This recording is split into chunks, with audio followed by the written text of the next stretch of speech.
I'm sure you've had this experience of putting some silverware in a glass, a fork, a knife, or a spoon, having the light come through the glass and making it look like the silverware was bent. It wasn't bent, but what you saw was a process called refraction. Refraction is where when the light hits something immersed in water, it can create a distortion called refraction.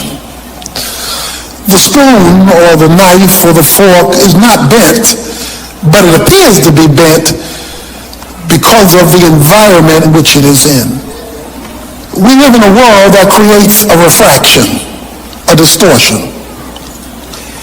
It can so turn things to make things that are straight look crooked, and make things that are crooked appear to be straight. And so, living in an upside-down world, we often become upside-down people, thinking we know the right way and going the wrong way, having the right way, choosing the wrong way. In fact, the world can make it look like a straight Christian is a crooked person, or that a crooked person is a straight person. It can refract reality. God is giving us reality, and he wants you to know that you don't wrestle against flesh and blood. The physical world is not your problem. It's merely the vehicle for your problem. Because he says in verse 12, we wrestle against principalities and powers and forces of wickedness that are located in heavenly places, or the spiritual realm. That is, the physical world gives you the fruit. The spiritual world is the root. So if you address the fruit of what the five senses brings to you, flesh and blood, without addressing the root of the spiritual world from which it emanates, you will forever, I will forever, we will forever be doing patchwork on the physical because we have never addressed the cause in the spiritual. If you and I, if we would ever take seriously the invisible spiritual realm, we would fare much better in the visible physical realm.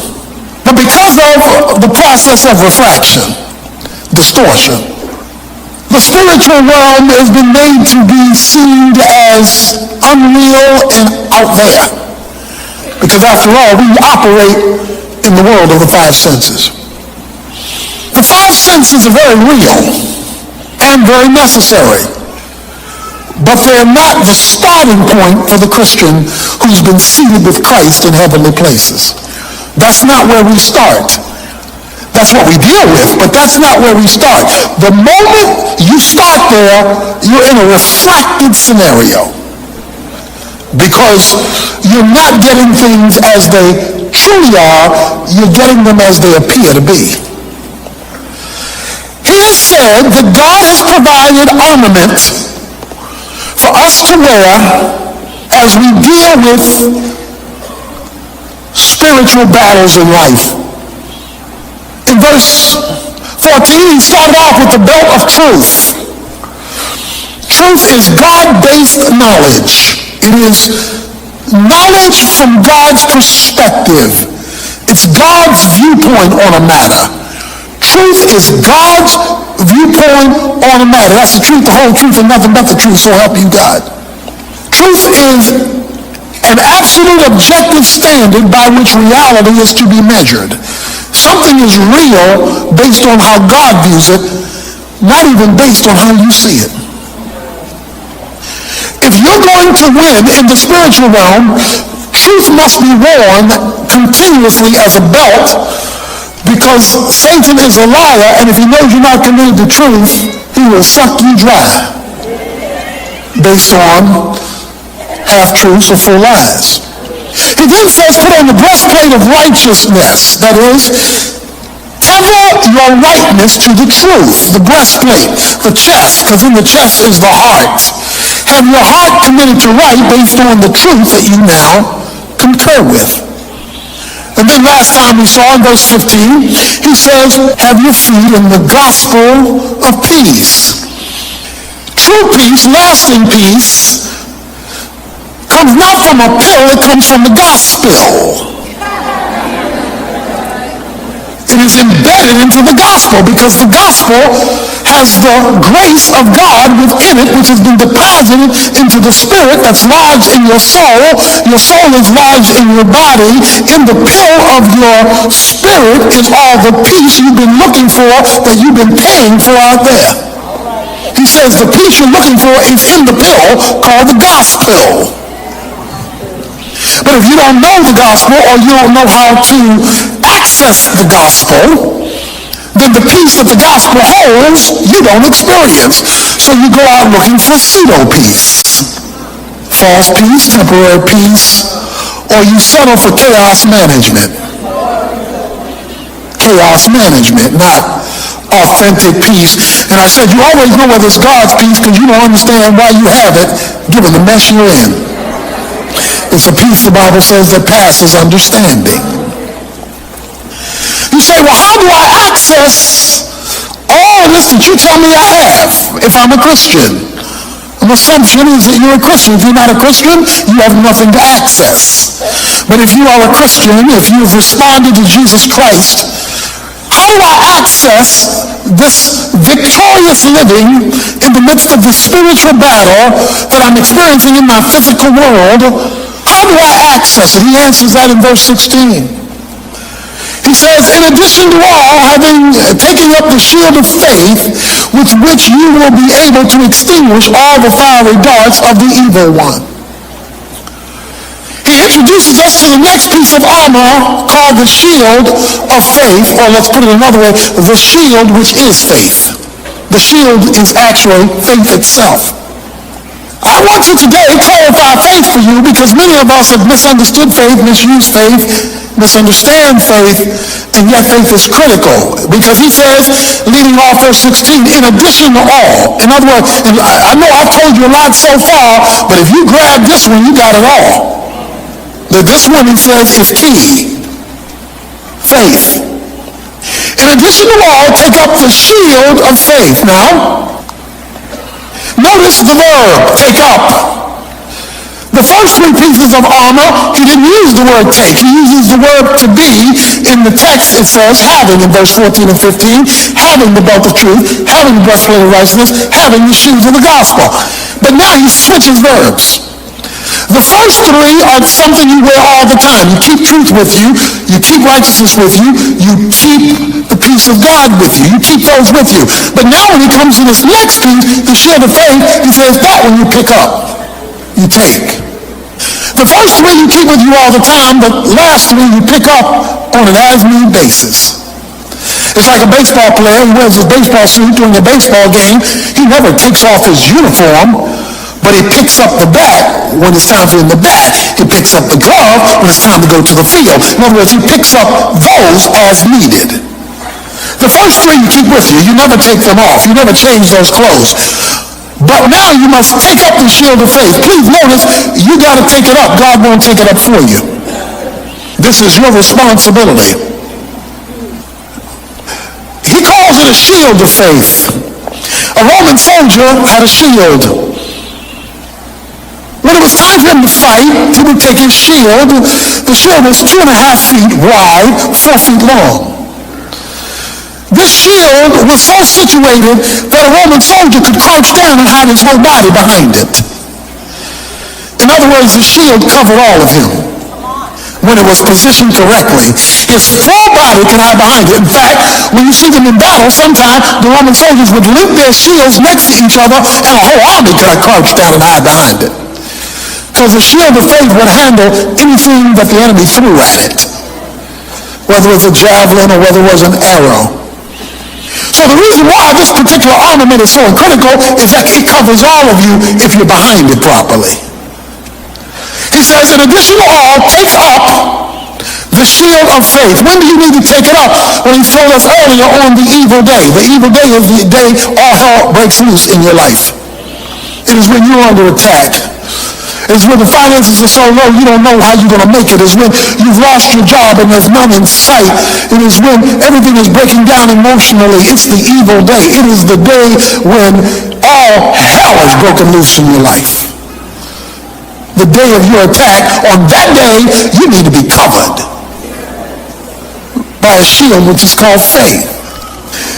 When they launch space capsules into the air and they come back down into the atmosphere, they would burn up except that they have a shield around them.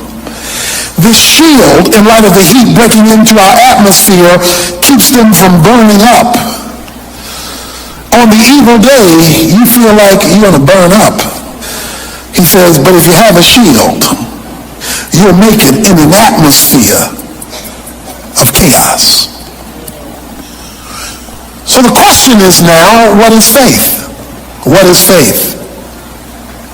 Let me give you a simple definition of faith, as simple as I can get it. Faith is acting on the truth. Faith is acting on the truth. Now, if you don't know the truth, or if you don't act on the truth, the word faith is a meaningless phrase. It's talk. Faith is acting on the truth. So in order to have faith, you got to find the truth. And the truth is God's view of a matter. So if you're not interested in discovering God's view on a matter, forget having a discussion about faith. Because faith is only faith when it's tethered to truth. Because when it's tethered to truth, it knows the right decision to make, confirmed by the shoes of peace, because you exercise the real meaning of faith. Faith is merely acting like God is telling the truth. A lot of people talk about faith when not connected to the truth and wonder why faith isn't working. So guess what they do? They go around looking for more faith. Thinking if I can get a little bit more faith, maybe I can get a little bit more help. But you cannot have faith and get help if your faith is not tied to truth. And truth is what God says about a matter. Let me tell you what truth is not, or necessarily not. Faith is not necessarily feelings. You can feel full of faith and have no faith. You can feel faithless and be full of faith. Faith is not based on how you feel. Now, how you feel may be consistent with faith in a given moment, but at another moment, how you feel may have absolutely no correlation with faith whatsoever. Because feelings are circumstantially driven. You feel based on how things are going. If things are going well, I feel good. Dun, dun, dun, dun, dun, dun, dun. If things are not going well, I feel bad. Because circumstances dictate feelings. And you can't always control that. You can't always control that. I am glad my faith is not tied to my feelings, because then my faith would be as up and down as my feelings are. And we all up and down to various degrees on the feeling side. So I want to get feeling out of the definition of faith, although sometimes it is consistent with faith. Faith is acting on the truth, whether I feel the truth or not, whether I like the truth or not, whether I agree with the truth or not. Faith is acting on it. So you can feel faithish and be faithless. You go to the movie, it's a horror flick. It's a horror flick. You know those monsters aren't real. You know that. You know the zombies coming out of the grave aren't real. Yet you're sitting there, covering your eyes, can't sleep because you remember the show. And you know it's not real. You know that. You knew it before you went in. You knew it while you were watching it. You knew it when you left, and you're still all shook up. That is because the masters of the media so constructed the lie of the horror film to make you feel like it was true, even though intellectually you knew none of that was real. But they manipulated it so and made it seem so real that it governed your feelings. will never overcome the movie until your mind overcomes your emotions. Because your emotions are controlling you based on a lie that the movie perpetuated to you. And as long as they can keep the lie in your mind, they can keep you up at night and you're being kept out by something you knew wasn't true. When we allow faith to be defined by feelings, we will always be confused. So let's put faith in the objective place where it belongs. I love this story in Luke 5. Jesus asked Peter, Peter, have you caught anything yet? Peter said, no, we haven't caught anything yet. Jesus says, Peter, why don't you cast your net on the other side? Peter says, Jesus, let me help you here. You stick with preaching. I've been fishing all my life. This is the Zebedee Corporation, and we know fish, you know sermons. He seeks then to instruct Jesus on how fishing works. Jesus, point number one, we have been fishing all night. Okay? So let's get this straight. For 12 hours we have been out there fishing. They are not biting. So for you to ask us to throw the net in doesn't make sense. Problem number two. We're in shallow water now. We're about to come in. We are not in the place where fish bite. So we've given the time, we've given the expertise, we've studied in school the location, we've got history in this company, we got all this stuff going for us. So Jesus, stick to preaching. We know fish. Jesus says, will you just cast the net on the other side? Peter doesn't feel like it makes sense. His history says it doesn't make sense. His perspective, his company, none of this makes sense. But then he says, but at your word, just because you said it, even though I don't kind of think you know what you're talking about, but because you said it, I'm going to act on what you said, even though my perspective doesn't agree with what you said. I'm going to act. And he threw the net on the other side. When he threw the net on the other side, he got the biggest catch of his fisherman life. It said he got so much catch of fish that it dragged the boat down and the boat was about to sink. He could now build a condo on the Galilee River. He caught so much fish. He discovered on that day a principle of faith that if you and I would ever discover it, it would be transforming in my life.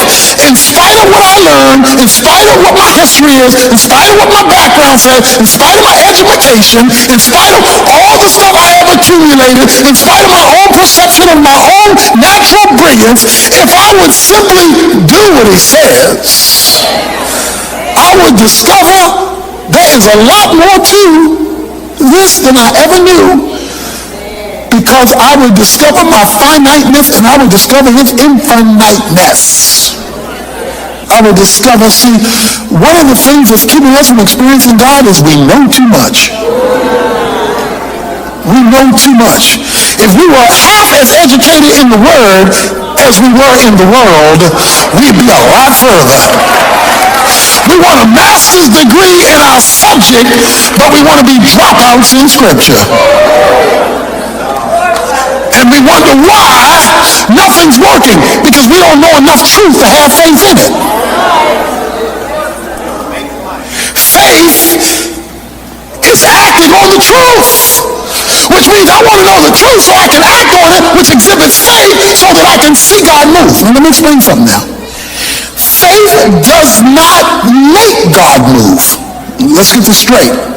Because if you believe faith makes God move, then you're going to be looking for more faith. You don't need more faith. You have if you're a Christian, you have all the faith you're ever going to need for anything God's going to do with you. Let me help you now. Oh, God's trying to increase my faith. No, he's not. He's trying to increase your knowledge, but you've got plenty of faith. Because Jesus said, if you have faith the grain of a mustard seed, you can move mountains. In other words, a little dab will do you. You don't need more faith. You need more truth. Because if you put a little bit of faith in a whole bunch of truth, that's all you need. Faith does not get God to move. All faith does is access what God has already done.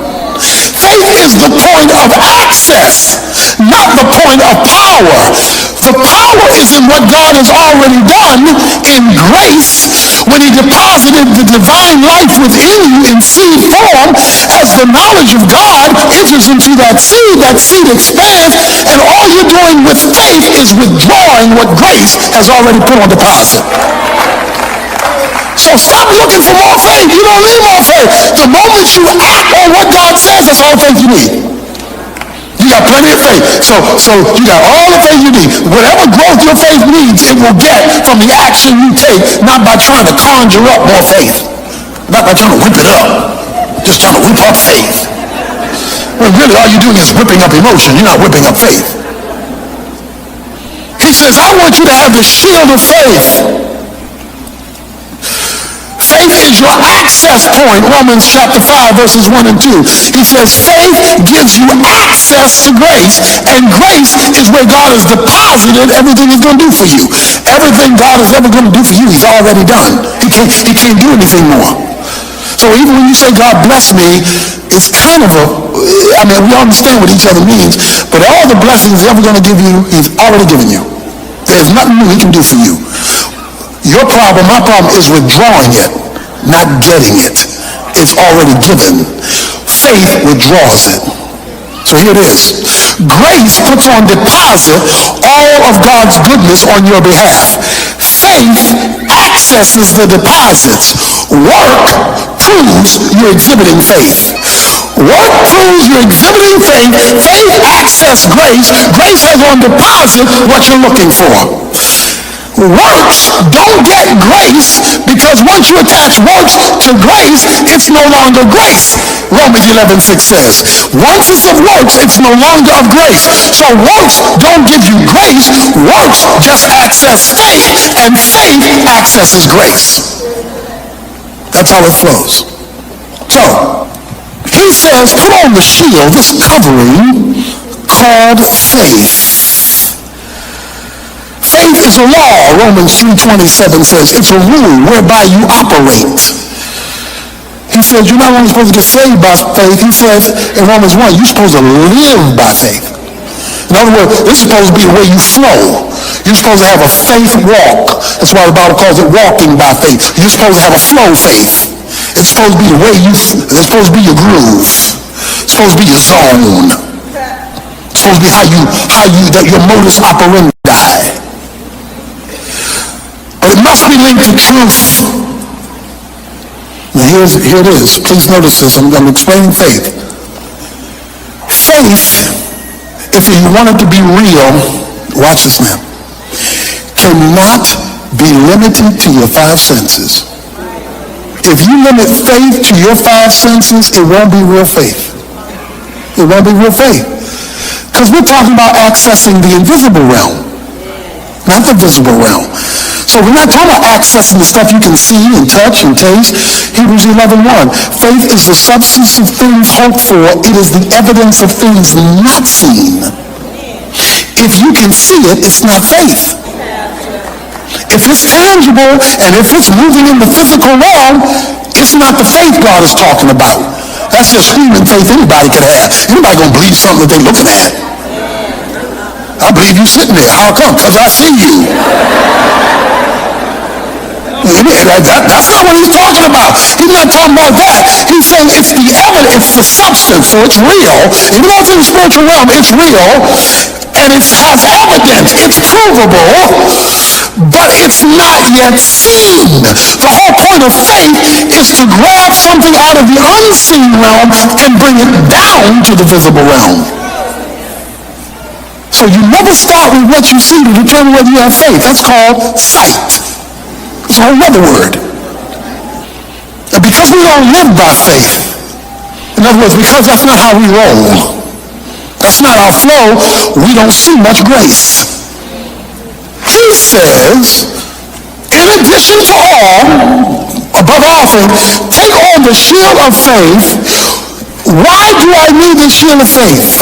Faith. Acting like God is telling the truth. Acting like it is so even when it's not so, in order that it might be so simply because God said so. You go to the doctor because there's typically something wrong you can't fix. Because usually you started off with over-the-counter. You started off with human ability. You started off with your own mind to conjure up. You started off with what you could take care of yourself. So you went to the doctor, you went to the pharmacy, you went to Walgreens or some other pharmacy, and you got some, something for your stomach, antacid, and you got something, because you were going to do the best you can to make life better. But your best wasn't working. So you call the doctor. You tell the doctor, Doc, I've got a problem. My stomach hurts.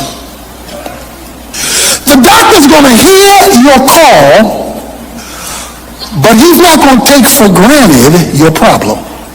He's not going to assume what you think is wrong is what's wrong. Now, you've talked about how you feel because you talked about the pain. But in his mind, there could be something else causing what you think is a stomachache. So he's going to do a battery of tests to ascertain the truth about what's really wrong, creating the pain that you're now experiencing. Because all you know is the pain, you don't know what the real problem is yet until somebody who knows more than you assesses the situation, who can tell you what the truth is about what you feel. All you know is I feel a little something, but obviously I don't know enough because I couldn't fix it. So I'm going to you, Doc, for you to tell me what the real deal is. I need the truth. Why? Because until you get the truth, you can't fix the problem. See, as long as you're satisfied with antacids, and that's not your problem, then you're not dealing with the truth, although you think you're dealing with the truth. You're just dealing with limited knowledge. But the doctor has information you don't have. He comes out and he says, oh, this is the problem, which is more than just a general upset stomach. He says, this is the problem. He pulls out a sheet of paper called a prescription, and he writes on it words you do not understand. In fact, if you can read his writing, he's not a real doctor. Because one of the ways you know a real doctor's a real doctor is he can't write. You have this piece of paper and he says, take this for your real problem. Because those antacids you were taking is not your real problem. Take this. Maybe he's discovered an ulcer. You take a piece of paper that you don't understand to a pharmacy. You give it to the pharmacist, whom you do not know.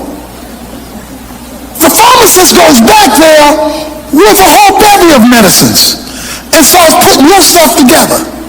That man could be putting strychnine and giving it to you because you don't know. The only reason you're doing this is you know he's qualified. You know, he's got a qualification. You don't know it based on what you're seeing, because what you're seeing may not be what it really is. And you don't even understand the paper, so you can't even test what he's doing by what's written in the paper. You gotta believe that what he is offering is what's on the paper. So you've taken the prescription, you've gone to the pharmacist who's giving you the medicine. When you've done all that, you still got an upset stomach. And the reason why you have an upset stomach is the reason it was written and the reason you went to the pharmacy wasn't to get it, read it, and deliver it. It was to get it, read it, deliver it, get it, and take it. Until you take it, you've not fulfilled obedience.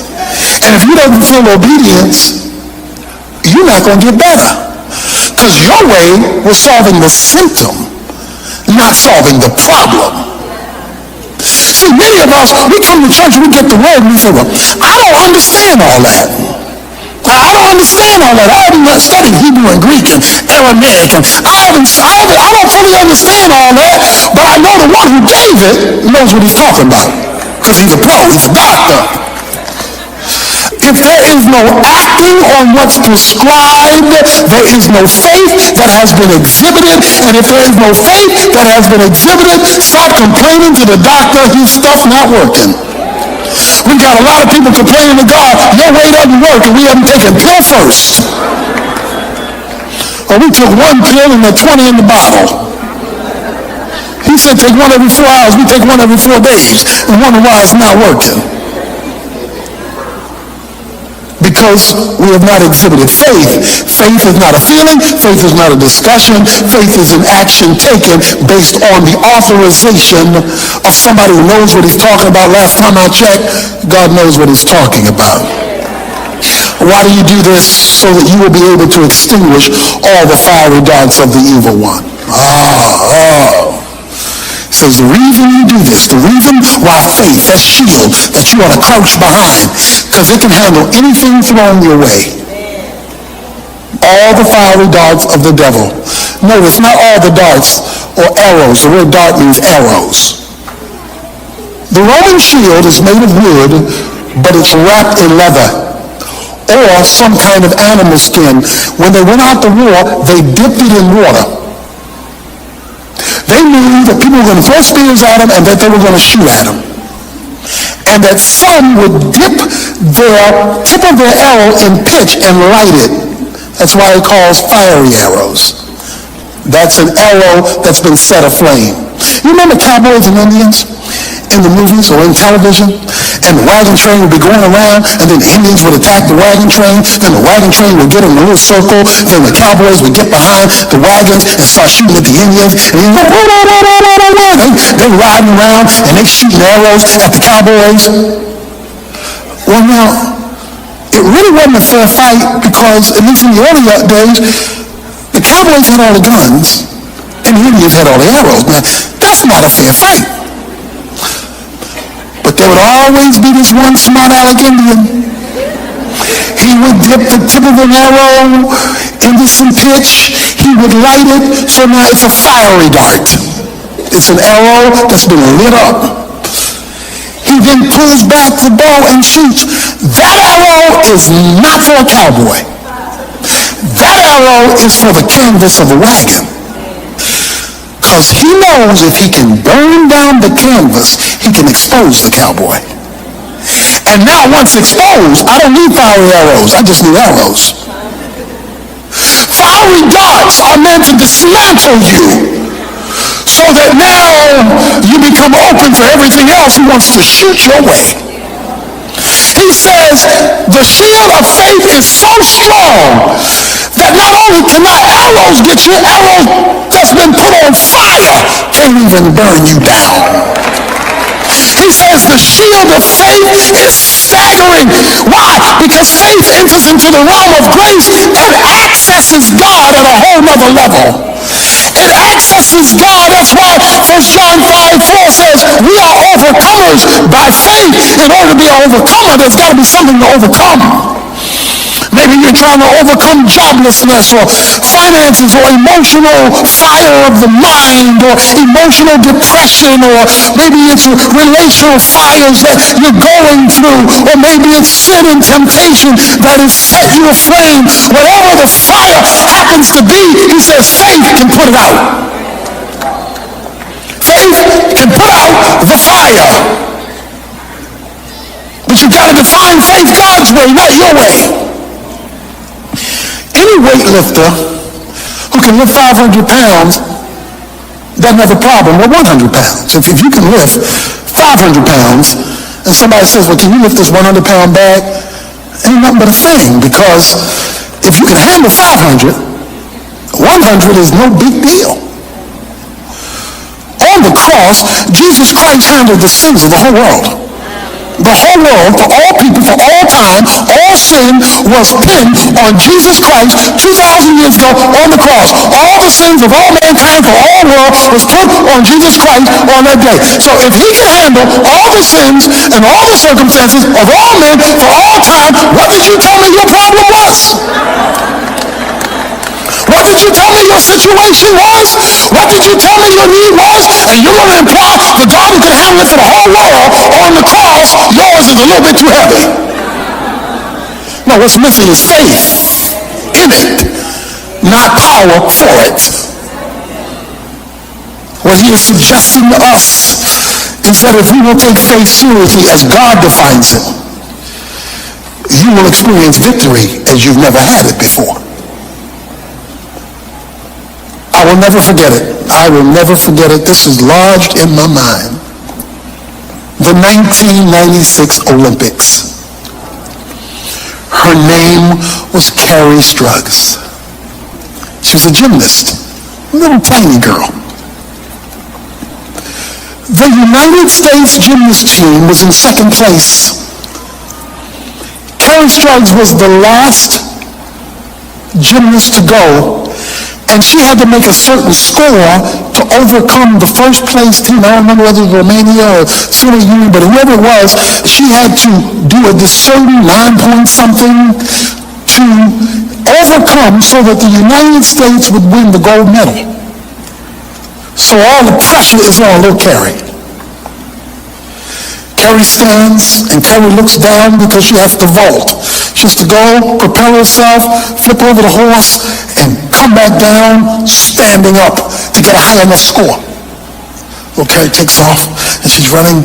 She hits the spring. She hits the horse. She flips over, and she comes down, but she comes down wrong. And she horrifically twists her ankle so that she cannot even walk. She falls down, she cannot even walk, low score. You can hear the hush over the crowd, particularly of the Americans. Oh no! You can see her team wince. And Carrie began to weep.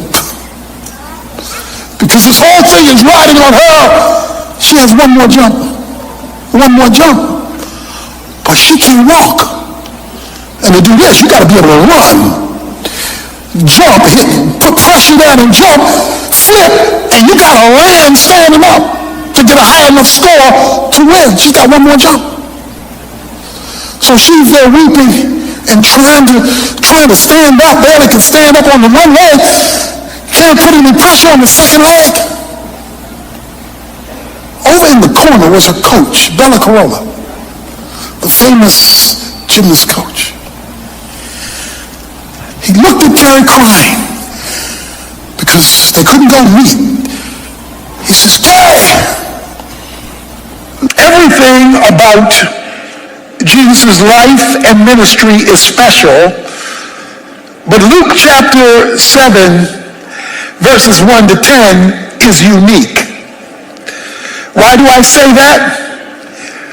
Because according to verse 9, after he has the conversation with the centurion, it says, when Jesus heard this, he marveled at him. There are only two times that I recall in Scripture Jesus marveling. One is Mark chapter 6, verse 6, where it says that he marveled at their unbelief.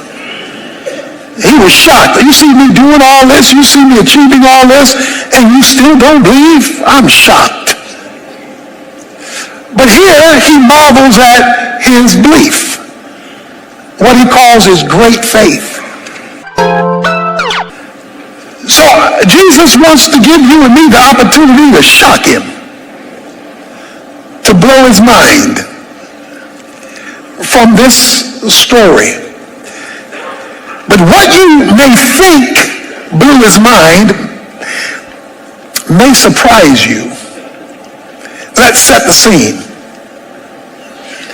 There is a centurion. A centurion was a mid-level officer in the Roman army who oversaw 100 soldiers.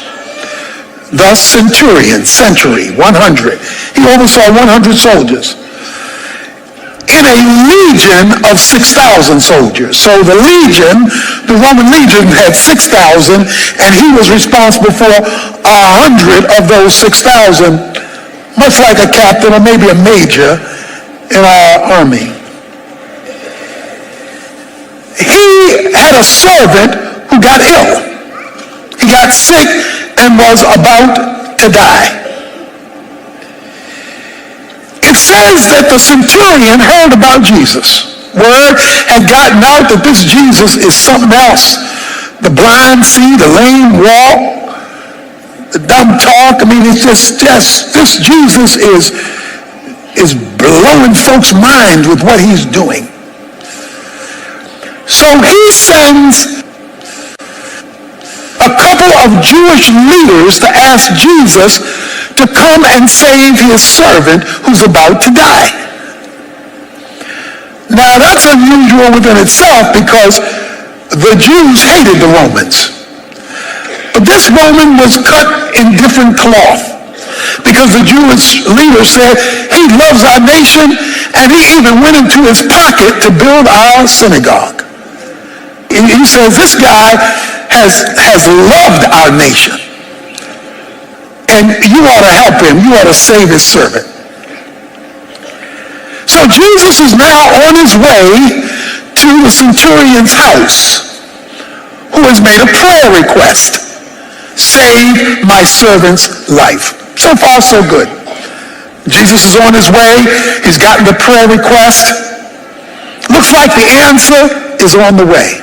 However, before Jesus gets to the house, the centurion sends a message. He says, in the end of verse 6, I am not worthy for you to come under my roof. Don't come any further. He sends some of his friends and says, tell Jesus don't come any closer. I'm not worthy. So one of the things we need to note as we get into this is this centurion, he may have had a lot of money, may have had a lot of clout, but in the presence of Jesus, he was a nobody. So I don't care how high you get, how much money you have, how much clout you accumulate, and to another come, and he comes, and to my slave do this, and he does it. Now when Jesus heard this, he marveled. Let's parse this. I am also a man under authority. Let's back up to one word. Also. I am also a man under authority. When you use the word also, you mean like something else. I am like something else, or in this case, I am like someone else. I am also a man under authority. Well, who is he talking to?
die.